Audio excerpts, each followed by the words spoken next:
Final out there in Phoenix, 129-102 Suns over our Sacramento Kings. You're watching Kings Postgame Live, brought to you by Toyota here.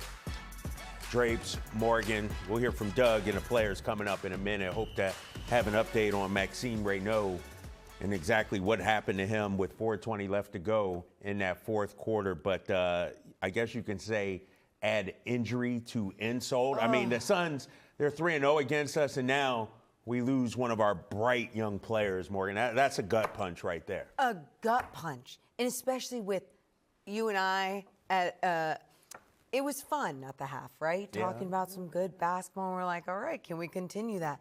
And then you just see everything spiraling. And then on top of that, you just said it, Maxime Reynaud in that injury, whatever happens with it, it doesn't matter. He had to, get helped off the court, hobble off the court, however you want to put it. It's not good, especially in this time where he was going to get so much more opportunity with Domas Sabonis out and everything else that's going on. Yeah, it's really tough right now. Like, this is... You're getting emotional on me Oh, over there. I know. I know. I can am I feel it crying? over there Am I a little crying? bit. No, but it's so true. And that was just like the worst thing that could happen. You and I were talking about how we keep talking about Max and Neek, that has been the bright spot. And now, who knows? Yeah. Hopefully Max will be okay. We'll hear from Doug coming up in a minute. As for the game, remember, it was the day before Thanksgiving when Phoenix came in the Golden One Center and kicked our butts. They did it again. Like, this one is shocking to me. Yeah. Devin Booker, and we'll talk about him, 33 points. Dude only played 28 minutes. He ain't have to play 40 minutes or nothing like that. What happened? Like, you said it. First half, we right there, 62-56. And then we come out flat, can't hit shots, not stopping anything. Kings were outscored 35-27 in the third quarter. It was the 34th time they have allowed 35-plus points in a quarter. Kyle, I mean, that alone just tells you so much of a story of, oh, no, not just the Suns making adjustments. It's the Kings coming out flat. It's the Kings not being able to punch back when bad things happen. And their turnovers, it's not like they clean things up too much there either. Yeah, you see the numbers from that third quarter. And, if I do my math correct here, Morgan, let me carry the one right here. We're talking the Kings gave up 67 points in the second half. And one of my issues that I have and I've had is you're right there at half. Now it's time to raise your level of play. And too many times we just don't answer the bell. And that's what in some ways I say I don't understand it, but I guess where I do understand it is that this is what bad teams do. They can have moments, they can have halves, they can have quarters, but they can't put together 4 whole quarters, an entire complete game. And now we're seeing that happen so many times with this Sacramento Kings squad, and that's where it gets a little frustrating. I know Devin Carter ended up actually getting in this game playing 4 minutes. 4 minutes, but even that though, Kyle, when things are just going in a bad direction, I'm going, why aren't we just playing guys that seemingly maybe want to be out there, that want to give it their all? And all those things? Hold up. I'm gonna hold your feet to the fire just a little bit. Ooh. I feel like you and Deuce say that every single game. Say it a lot. You say it a lot, don't you? And it's not happening for some reason.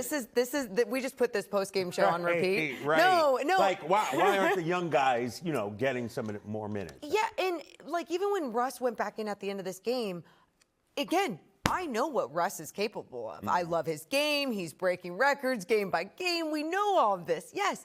But at this point of the season, when you're 8-27 now, that's where I'm just like so at a loss for words as when Malik Monk not getting any minutes as well. Something you and I were talking off to the side, like, oh, okay, 6 minutes the other night, what's going on there? Why are they even playing him at some points? But tonight doesn't see a minute on the floor. But when the spiraling happens, why wouldn't he go in there? I'm having a really hard time analyzing what's happening with this team, why Doug is doing the things that he's doing. But also, like, he's put in a hard spot, too, with the roster that he does have. And sometimes I'm thinking, like, he's going in different directions, still trying to figure it out as well. All right, 129-102 is your final score. Kings lose the game, but they also lose their big man, Max Reynaud. Don't know the extent of the injury, but here's the play right here. About 4:20 or so, 4:25 left here in the fourth quarter. And, yeah, he went down in a whole heap. At first, we thought it was non-contact. On second look, you see right here, Russell Westbrook, his leg clips Max's left ankle down below there. You see it, and twist his knee. And what was your initial thoughts watching this? Well, at first I'm like, okay, he banged knees with somebody out there. Yeah. So there was zero contact to the knee. But then as we kept looking back and we saw, the clipped feet from Russell Westbrook trying to just curl off that. And then Max's knee looking like it just goes a different way.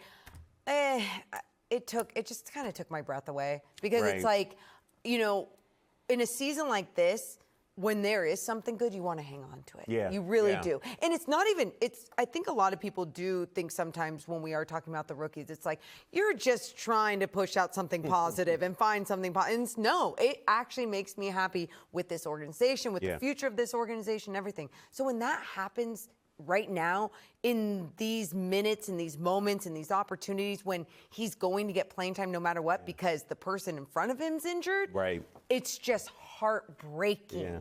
Yeah, I can't wait to hear from Doug. I don't know if Doug will be able to shed any light, but, it just seems like we're snake bitten this season. No Moss. Keegan's been in and out as well. Now Max Reynaud can't get any wins. It's just like, man. Are you okay? No, I should be asking you. I got some tears here. And here's the thing.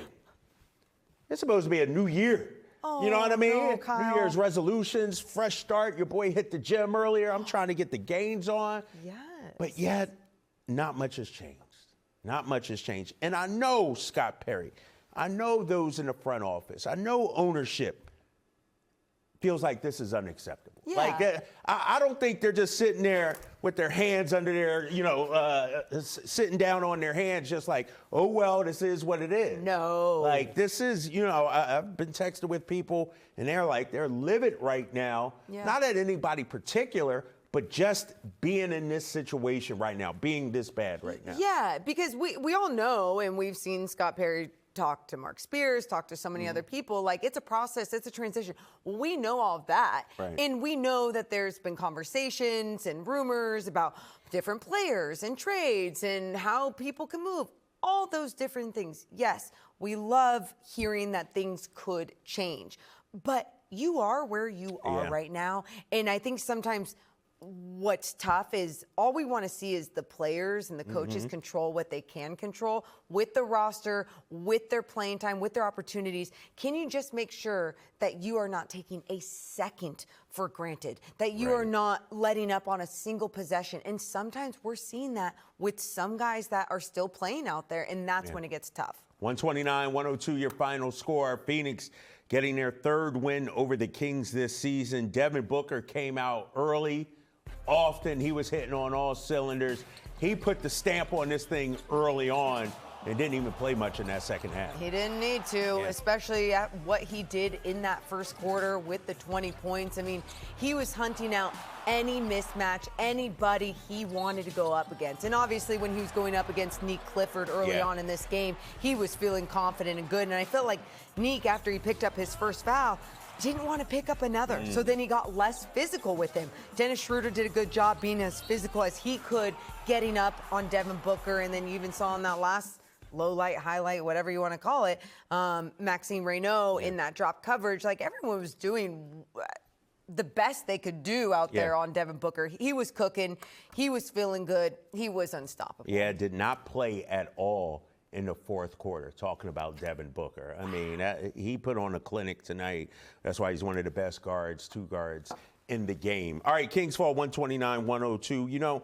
Keegan Murray, when we look at the final stat sheet here, Morgan, I got it right in front of me. 23 points, 10 rebounds. I'm going to let you talk about that for a sec, but I got a counter I want to hit you with. What do you think about Keegan tonight? Well, that was my positive spot, highlight, whatever, however you want to put it. I loved what he did from the start of this game, Kyle. I love that he was just being aggressive, getting to his spots in the mid-range, stop, pop, looking for a shot to elevate. It felt like there was something different about the flow of his mechanics as well. When he was shooting that basketball, it was so decisive, so confident. I also thought the Kings did a really good job of setting some more on-ball screens for him, trying to allow him to create a little bit more. Oh, in transition, when he went between the legs and finished on 3 guys at the basket. Yes, there were so many. If the Kings had even kept this game close, we would have been talking about, oh, Keegan Murray, what a game, what a bounce back. But now we're talking about all this. All right. Here's my follow-up, my pushback, if you will. Great game from Keegan. Yes. Could have been so much more. What would you want to see? When a guy is cooking, when he's the guy on this night. Okay. Let me get 25 shots from Keegan. 17's nice, that's nice. But that should be the base level for him. Love this. So when he's cooking, 23 could have been 33 tonight. So fair. You know, and I don't know if it's being aggressive. I don't know if it's feeding them more. But Keegan could do this every night, to be honest with you. Yes. This could be. I want to see when he's cooking. Let's I love that you're saying that, because you're so right. And he can only demand so much, right? But no, at the same time, demand it then. Yeah. Show it out there. Show that, get me the ball in my hand, or otherwise I'm going to rip the ball away from you and I'm going to make something happen. Yeah. I do want to see more attempts from him on a night like this, when he's grabbing 9 rebounds as well and just doing everything out there, Kyle. I think this team, especially going forward and especially where they are in the season, they just need to make sure they're looking out for him. DeMar DeRozan has talked about it. He's the guy. This is his team. Let's get him the basketball. Everyone's got to be on that same page. All right, Kings fall 129-102. Let's get to our River Rock Daily Jackpot. And it's DeMar DeRozan joining an exclusive club. You heard Mark and Katie talking about this, showing this graphic during the game. Players with 25,000 plus points, 5,000 plus assists, 5,000 plus rebounds. Wow. DeMar DeRozan joining all Hall of Famers right here. These are no doubters on this list as he reached his 5,000 assists tonight.